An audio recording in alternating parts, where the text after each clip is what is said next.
So, on the subject of T-girls in sports.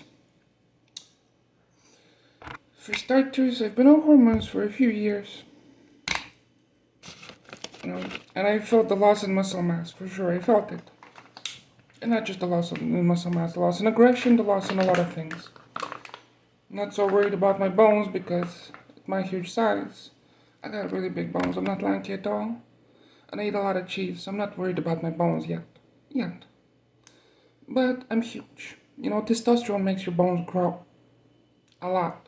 Especially when you combine them with certain other conditions, such as thyroid.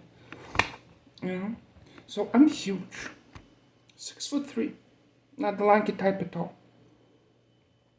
Okay? Basically, when I look at most girls and I'm like, I'm at least 2.5 times her weight. You know what that means? It means if I sit on you, you die. Okay?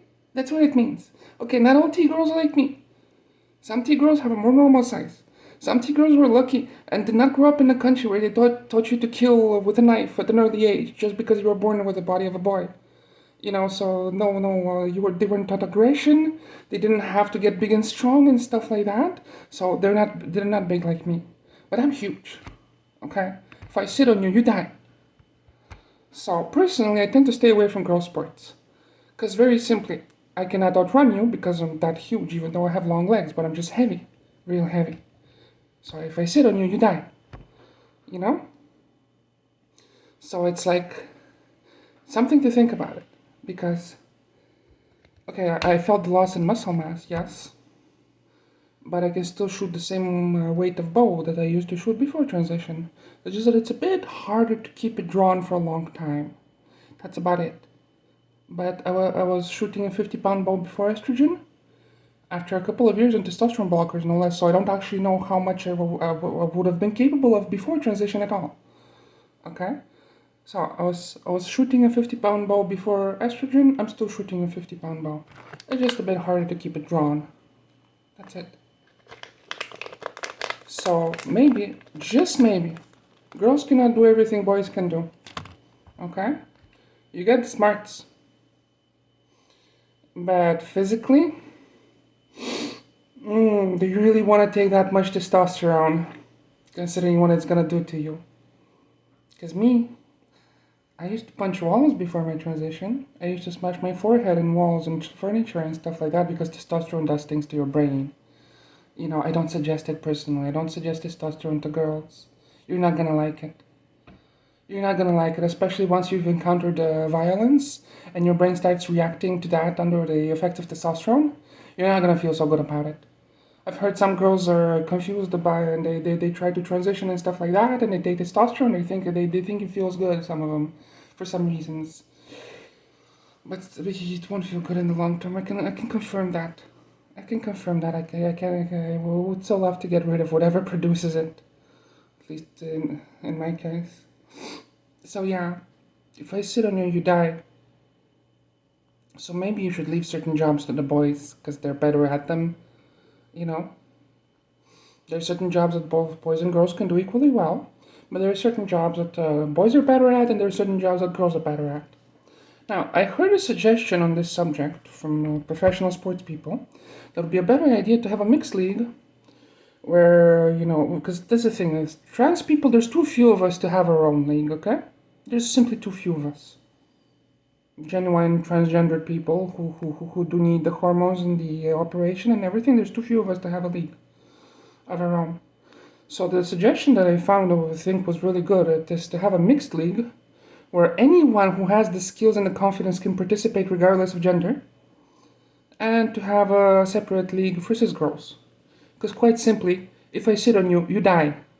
Okay, you cannot match me physically. It's despite the hormones. Okay, I lost so much muscle mass. It's so much has changed for me, and yet if I sit on you, you die. Okay, I don't know if it's visible, but I'm huge. I'm a giant, a literal giant compared to most humans, So keep that in mind. If I sit on you, you die. Despite the changes with the hormones. So, that's That's basically the way I see the whole situation with T-girls in sports.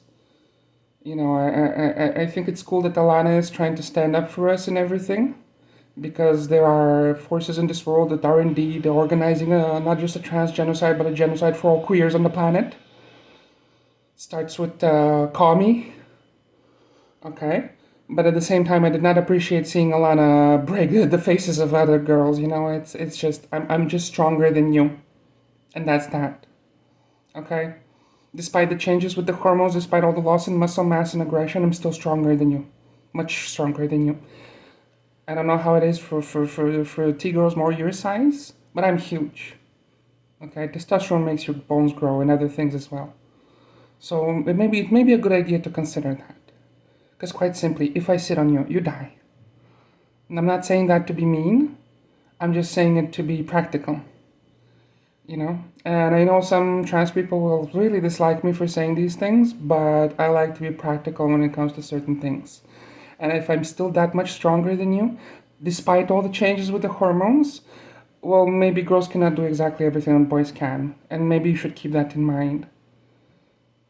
Especially when it comes to, say, self-defense.